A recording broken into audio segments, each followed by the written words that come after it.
न च श्रोत्रजिह्वे न च घ्राणनेत्रे न च व्योमभूमिर्न तेजो न वायुः चिदानन्दरूपः शिवोऽहं शिवोऽहं न च प्राणसंज्ञो न वै पञ्चवायुः न वा सप्तधातुर्न वा पञ्चकोशः न वाक्पाणिपादौ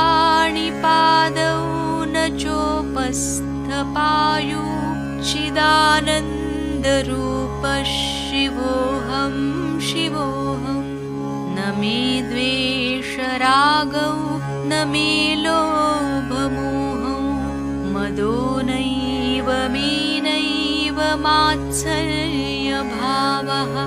न धर्मो न चार्थो न कामो न मोक्षः चिदानन्दरूपः शिवोऽहं शिवोऽहं न पुण्यं न पापं न सौख्यं न दुःखं न मन्त्रो न तीर्थो न वेदा न यज्ञः अहं भोजनं नैव भोज्यं न भोक्ता चिदानन्दरूपः शिवोऽहं शिवोऽहं न मे मृत्युशङ्का न मे जातिभेदः पिता नैव मे नैव माता न जन्म न बन्धुर्न मित्रं गुरुर्नैव शिष्यः चिदानन्दरूपः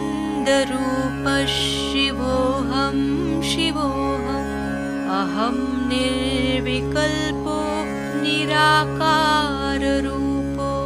विभुर्व्याप्य सर्वत्र सर्वेन्द्रियाणां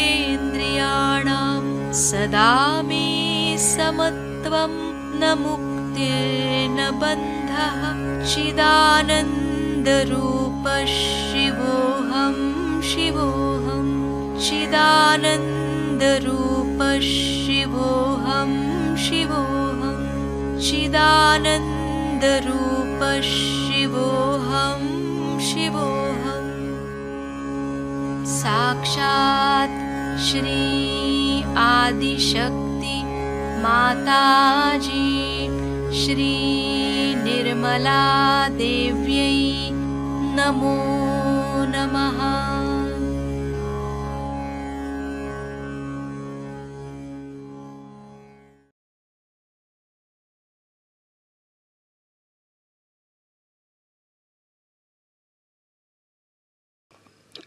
In these modern times, a place which is supposed to be a holy place becomes the most unholy place. It's such a topsy-turvy condition these days. And when we are trying to establish something very fundamental, it's like a little seedling that has to come out of the stones. It has to fight lots of things, so we have to keep our brains intact and be sensible about everything and try to see what we can achieve through our patience and understanding. Is very important. Today I think is a very great day for all of us, because this place is the place of Virat, of Sri Vithala. It's the place where Sri Vithala appeared to a devoted son, and when he asked him that you better stand on a break, he stood there. And they say that he stood there waiting. Some people say that the statues that we see came out of the Mother Earth on this sand. And that's what Pundarikaksh carried, saying that these are the ones who came to see me and my parents. I was busy with them, So they are standing on the same brick which I threw.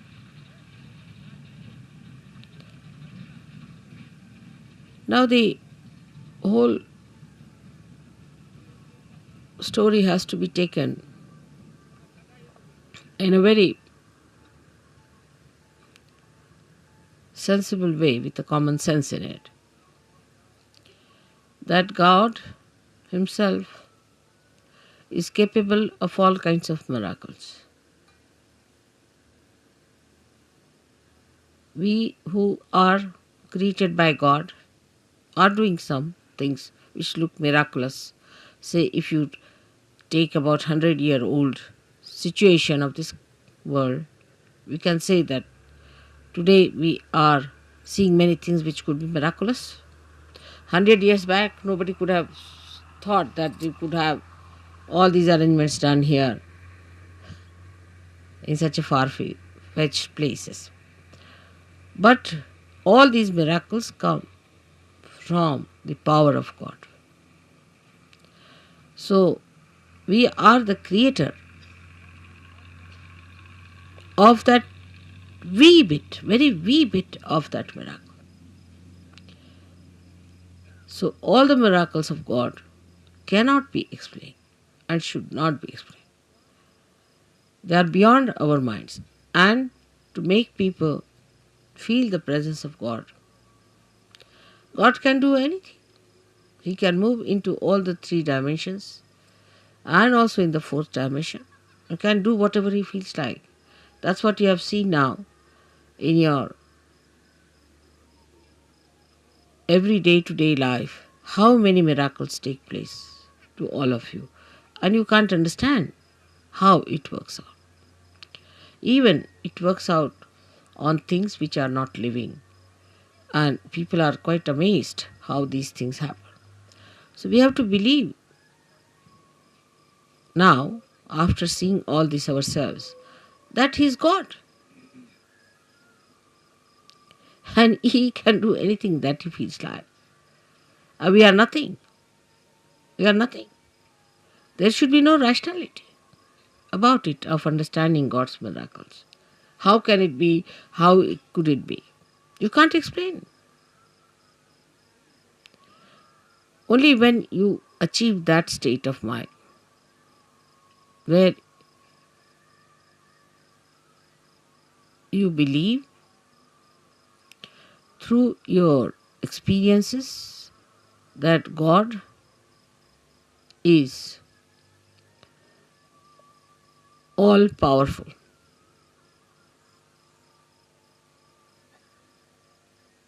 It's very difficult. This concept is very difficult because we are limited people. We have limited powers.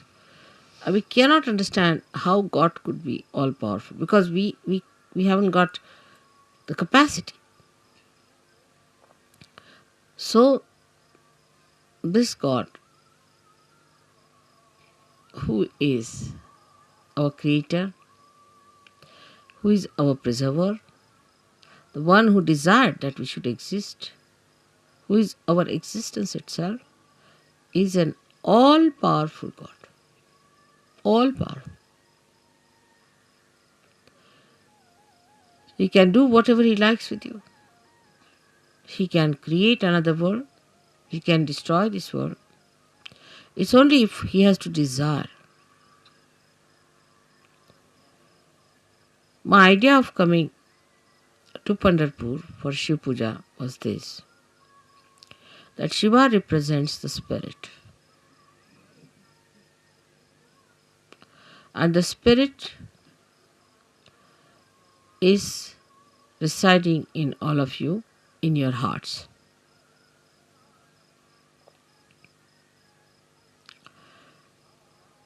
The seat of Sadashiva is on top of your head,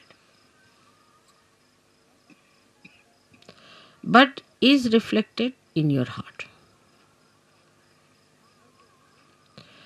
Now your brain is the Vittala.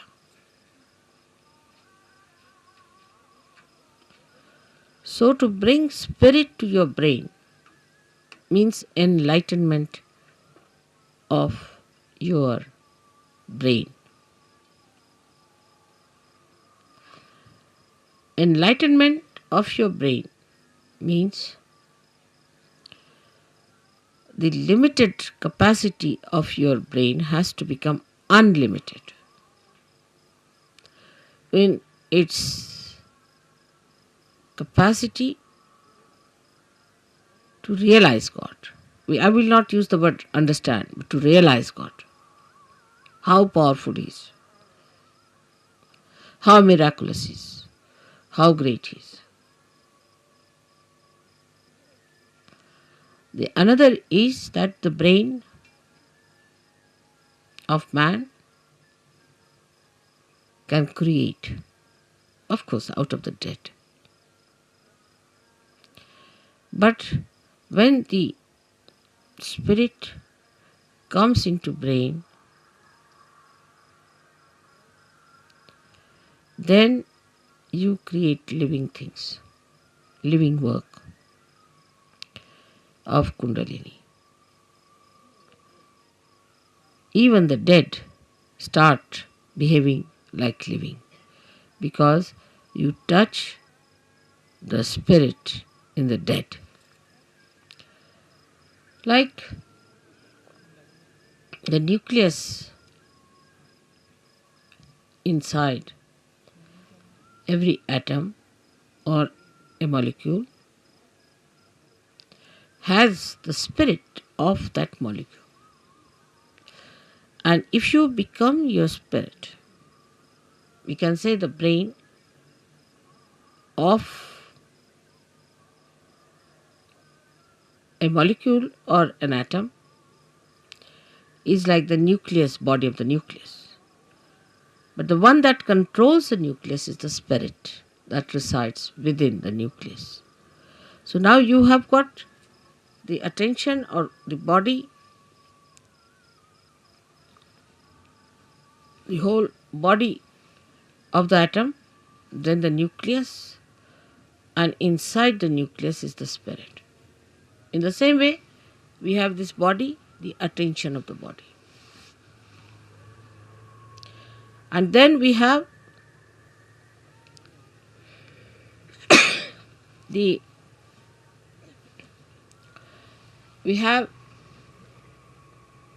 nucleus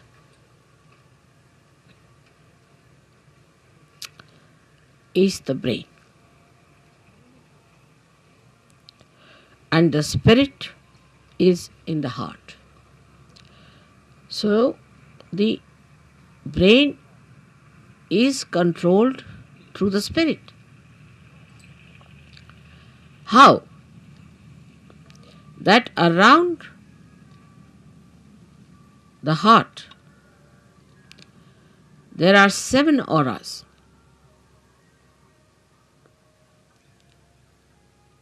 Which can be multiplied into any number. 7 raised to power 1600, which are the ones which watch the 7 chakras raised to power 1600. 16,000, sorry. Now this spirit is watching through this aura. Watching, I am again saying watching. Through this aura. Can you sit down?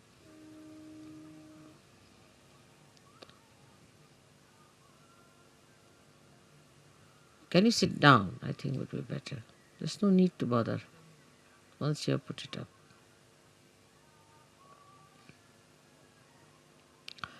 This aura is watching the behavior of your 7 centers in your brain.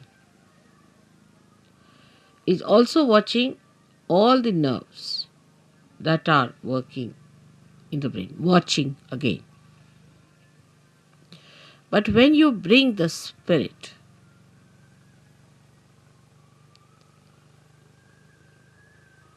into your brain, then you go 2 steps ahead. Because when your Kundalini rises, she touches the Sadashiva, and Sadashiva informs the spirit. Informs in the sense reflects in the spirit. So that's the first state where the watching auras start communicating to your different chakras in the brain and integrating it. But when you bring your spirit to your brain, this is the second state. Then you really become self-realized in the full way. In the full way. Because then yourself, that is the spirit, becomes your brain. Action is very dynamic. It opens then the 5th dimension in the human being. First, when you become realized, collectively conscious, and start raising the Kundalini, you cross the 4th dimension. But when your spirit comes into your brain,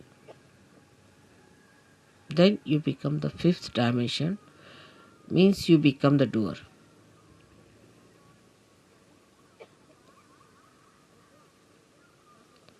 Our brain now, for example, says, all right, lift this thing up. So you touch it with your hand, you lift it up.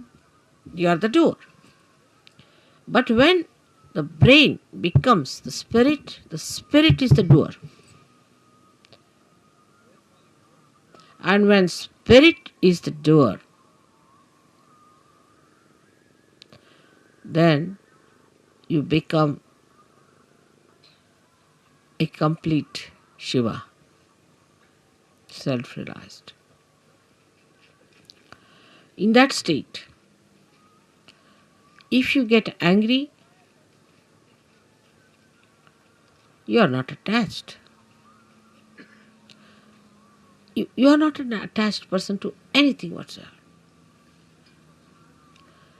If you possess anything, you are not attached. You cannot attach, because spirit is detachment. It's complete detachment. You don't bother about any attachments whatsoever. Even for a second you are not attached.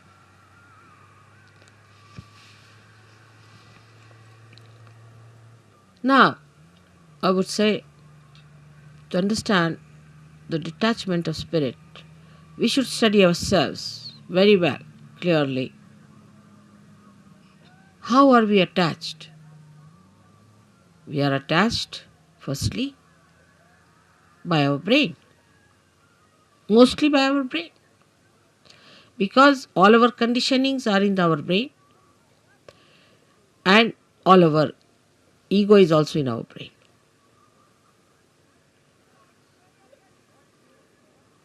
So all emotional attachments are through our brain, and all our egoistical attachments also are through our brain. That's why it is said that after realization one must try to practice the Shiva-tatwa by practicing detachment. जरा मला शाल दे. जसं शिवाची फार थंड असणार सगळं. Now, how do you practice this detachment? सगळ्यांना English समजता आहे ना थोडं थोडं? Because we get attached to something, of course through our brain, but through our attention. So we try to do what we call chitta nirodh, is to control your attention. Where is it going? In the practice of Sahajayoga, if you have to rise higher, you have to improve your own instrument and not the instrument of others. This is one thing one should know. For definite. Now you just watch your attention, where is it going? Watch yourself. As soon as you start watching yourself, your attention, you will become more identified with your spirit. Because if you have to watch your attention, you have to be your spirit. Otherwise, how will you watch it? So now see, where is your attention going? First, the attachment is in all gross ways to your body. So we see Shiva, there is no attachment to his body. He sleeps anywhere. He goes to the cemeteries and he sleeps there. Because he's not attached, he can never be caught up by any booths or anything, nothing of the kind. He's detached.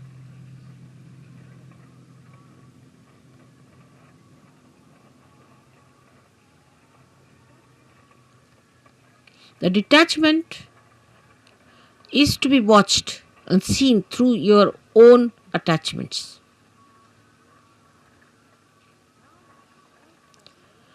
Now, because you are realized souls, not yet, the spirit has not come into your brain, of course, but still you are realized souls. So what you can do is at least to watch your attention, you can do that. You can watch your attention very clearly by seeing where your attention is going. And then controlling your attention also you can do. Very simple. To control your attention, you have to just remove your attention from this to that. Try to change your priorities. All this has to be done now, after realization, a complete detachment. So the body demands comfort. Try to make body uncomfortable a little bit. Try. What you think it to be comfortable, try to make it little uncomfortable. That's why people went to Himalayas. See, coming to this place itself has caused us a lot of problems. But going to Himalayas, you can imagine. So after realization, they used to take their body to Himalayas. All right, go through all this. Let's see how you act. So what you call the penance side starts now. In a way, it's a penance which you can do very easily because now you are realized souls. With enjoyment, little. Try to make this body. For Shiva, it doesn't matter whether he is in a cemetery or in his own Kailasha or anywhere.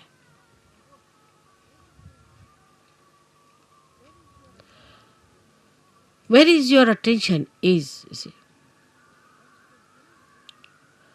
That your human attention is hopelessly bad. Very entangled nonsense it is. We did this because of this. There's an explanation. Or others have to give an explanation. No explanation is needed to be given or to be accepted or to be asked for. No explanation. To exist without explanation is the best way. In a simple Hindi language, jaise rakhahu taise hi rahu. Whichever way you keep me, I'll remain in that state. And I'll enjoy. Further in this poem, Kabira says, if you make me go on an elephant, means the royal conveyance, I'll go. If you make me walk, I'll walk. Jaise rakhahu taise hi rahu. So no reaction on that point. No reaction. First, no explanation, no reaction.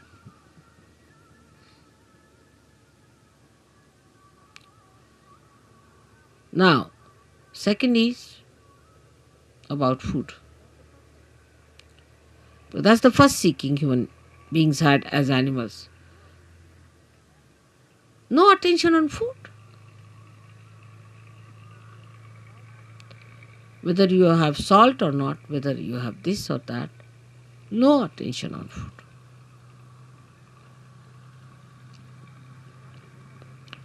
Actually, you should not remember what you ate this morning. But we think as to what we are going to eat tomorrow. We consume food not for running this body, but for sort of a more satisfaction of tongue pleasures. Once you start understanding that pleasure is a sign of gross attention, any kind of pleasure is a very gross sensationalization. Sensations. Very gross it is. But when I say no pleasures means, doesn't mean that you should become serious people and people of sort of as if somebody is dead in your family. But you should be like Shiva. So detached. She came on a bull which was running very fast to get married. He was sitting on a bull with 2 feet like this, you see. And the bull is running fast and he's holding the bull.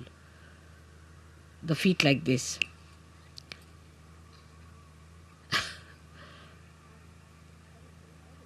And he's coming for his wedding. And with him are coming people with one eye, without noses, all kinds of funny people coming with him. And his wife feeling quite embarrassed at the nonsensical things people are talking about Shiva. He's not bothered. What's his reputation would be, this thing. But that doesn't mean that you become hippies. You see, this the problem is that once you start thinking like that, you become hippies. Many people believe that if you try to behave like Shiva, you become Shiva. Many believe that way. That if you take ganja, you become Shiva, because Shiva used to take ganja, because he was consuming all that to finish off from this world. For what does it matter whether it's a ganja or anything? Give him anything, he'll never get drunk. No question. He's consuming all that. Or they think if they live like Shiva, the way he was detached about things, least bothered about his appearances. What appearance Shiva needs is that whatever he appears as is beauty. He doesn't need anything to be done.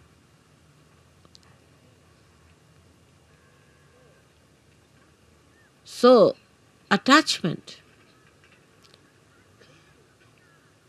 to anything is ugliness. It's ugliness. It's nonsense. But you can dress up whatever way you like. Or even if you are in the most ordinary dress, you look the most magnificent person. But it's not that if you say that, all right, so in these circumstances, let us go about on one sheet wrapped around. The beauty that has evolved within you through spirit gives you that power that you can wear whatever you feel like. Makes no difference to your beauty. Your beauty is there all the time. But have you achieved that state? And that state only you achieve when your spirit enters into your brain. With ego-oriented people is more difficult. And that's why they cannot enjoy things. At the slightest pretext, they topple down. And spirit, which is the source of joy, just doesn't come. Doesn't show. The joy is beauty. The joy itself is beauty. But that is a state one has to achieve. Attachments come by various methods.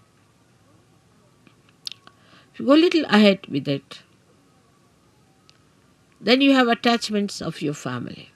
What will happen to my child? What will happen to my husband? What will happen to my mother, to my wife? This, that nonsense.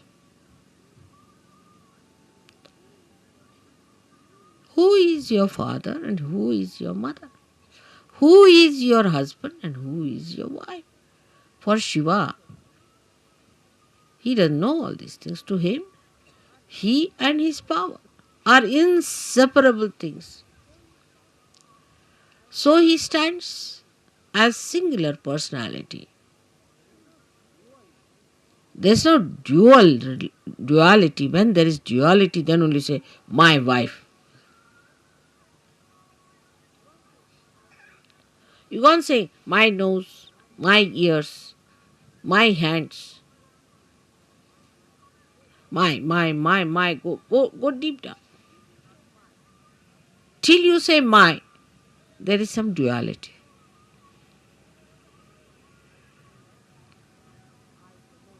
But when I say I, the nose, then there is no duality. Shiva the Shakti, Shakti the Shiva, there is no duality. But we live throughout on our duality, and because of that there is an attachment. If there is no duality, what is the attachment?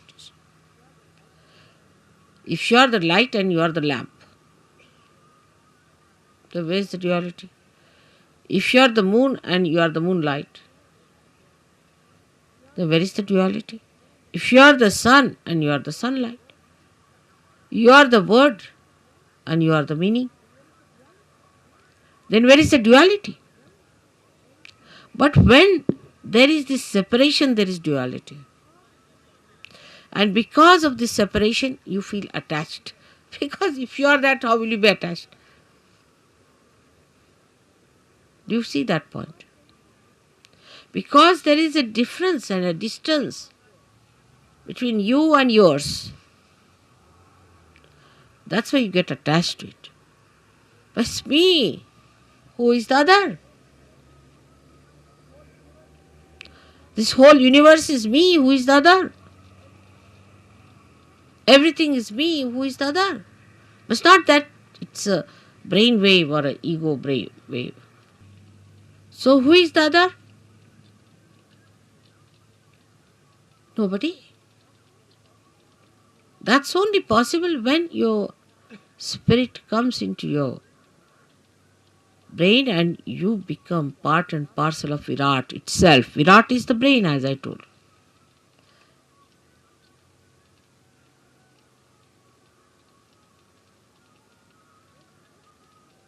Then everything that you do, when you show your temper, when you show your affection, when you show your compassion, anything, is the spirit that is expressing. Because brain has lost its identity, the so-called limited brain. It has become the unlimited spirit. I do not know. I really do not know how to give an analogy to a thing like that. But what we can do is to understand it. That if a color is dropped in the ocean,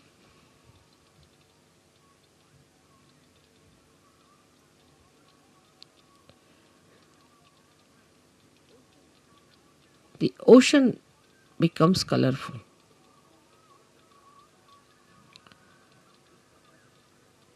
Is not possible.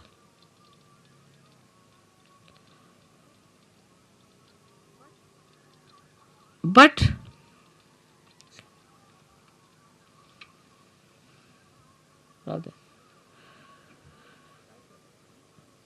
try to understand.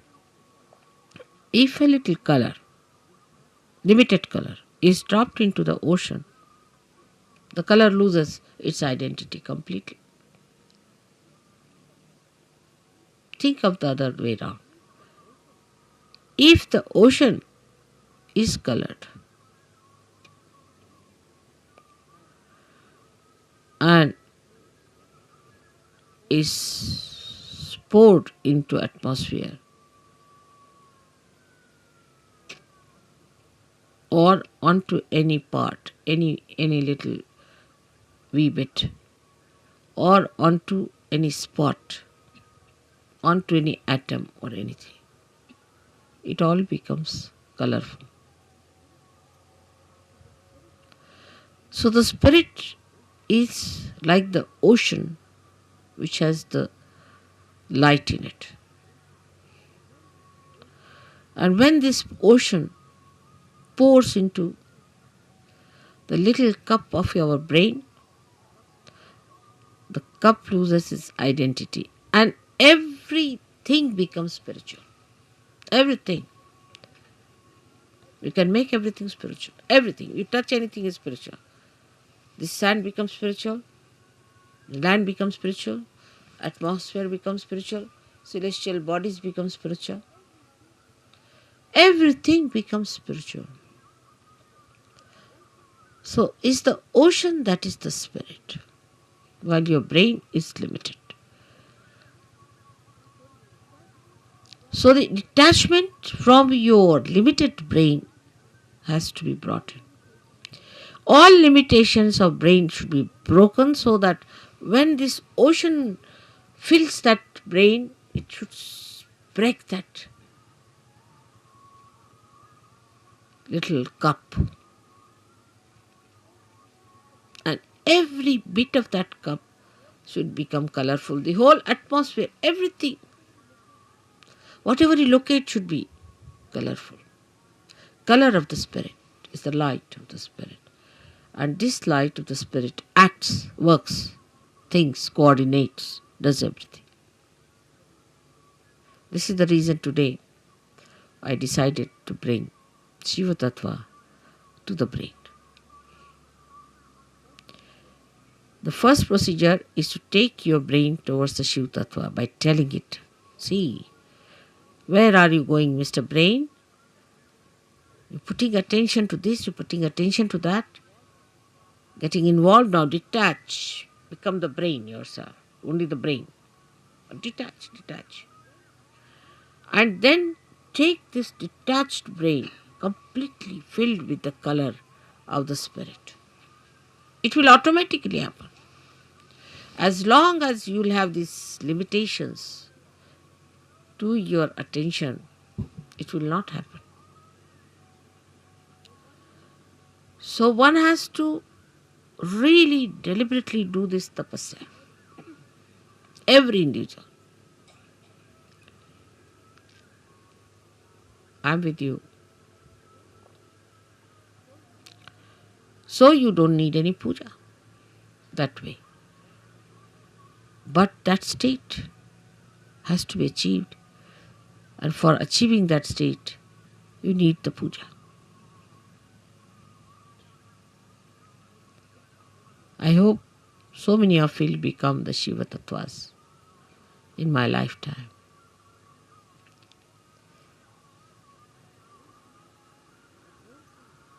But don't think I'm asking you to suffer. There is no suffering in this kind of an ascent. If you understand that this is the complete joy state, that is the time when you become Nirananda. That's the joy named in the Sastrara. The name of the joy is Nirananda, and you know your mother's name is Nira. So you become Nirananda.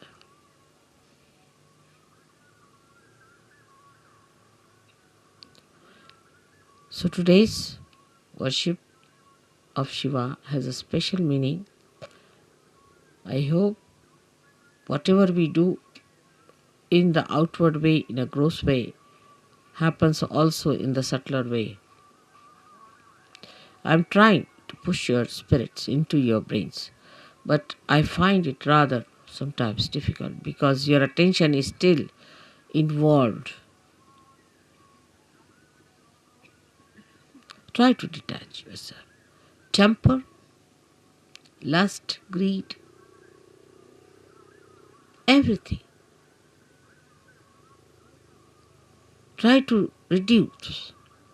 Like in food, I told today, Warren, ask them to eat less, not like gluttonous people. You see, once in a while, on a day of big banquet or anything, you eat more, but you can't eat every time like that. It's not a sign of Sahaja. Try to control. Try to control your speech. Whether you express temper in your speech, or you express your compassion, or you are artificially compassionate. Try to control. I know some of you may not do much. It's all right. I'll try to tell you many a times. I'll try to help you. But most of you can do it. And you should try that. So on a deeper level from today, we start our Sahajayoga, where some of you may not attain, but most of you should try to go deeper. Everyone. For that you don't need persons who are very well educated or well placed. No, not at all. But people who meditate, dedicate, go deeper, because they are like the first roots which have to reach for others much deeper, so that others can follow.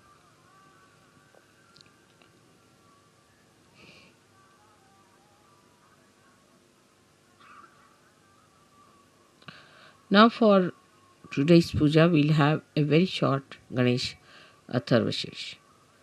Just not washing my feet or anything much on it, but is a saying of atharvashirsha. And you can put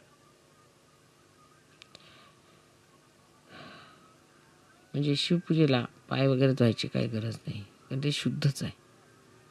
Shiva is all the time clean, pure, immaculate. So what are you going to wash the immaculate? One may say that, Mother, when you wash your feet, we get your vibrations in the water, but so detached that there's no need to wash at a state where you get completely washed, completely cleaned out.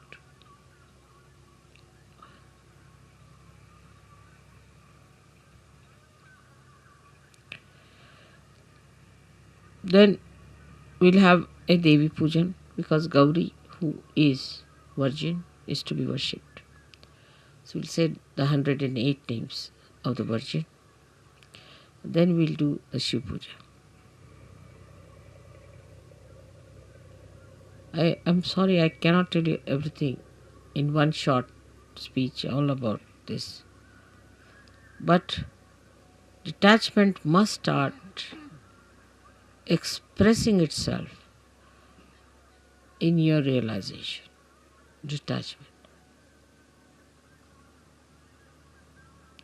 What is surrendering is nothing. Because when you are detached, you are surrendered. Automatically. When you are holding on to other things, you are not surrendered. That's all. What is there to surrender me? I am such a detached person, I don't understand all that. What am I to get out of you? I am so detached. Nothing.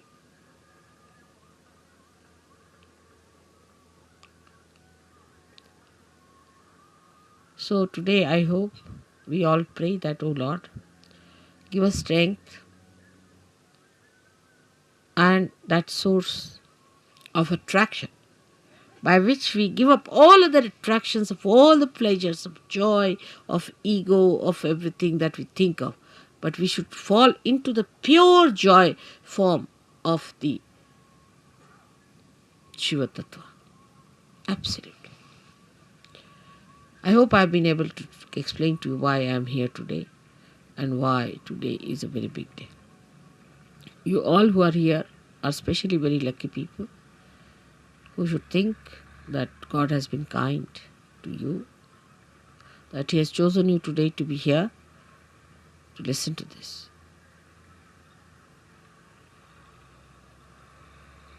And then once you get detached, you'll start feeling responsible. Abhiyukt, responsible. But the responsibility, not giving ego, but responsibility which is executing by itself, which is expressing by itself, manifesting by itself.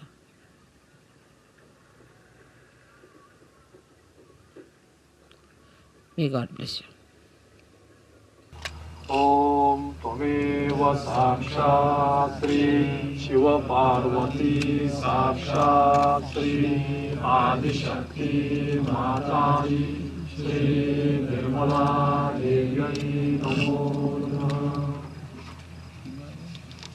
Namah Karacharnakrutam va kayajam karmajam va Shravananayanajam va manasam va paradam Vihitam va sarvametat kshamasva Jaya Jaya Karunamde Sri Mahadeva Shambho Jaya Jaya Karunamde Sri Mahadeva Shambho Jaya Jaya Karunamde Sri Mahadeva Shambho Om Tvameva Sakshat Shri Shiva-parvati Sakshat Shri Adi-shakti mataji Shri nirmala devachi namo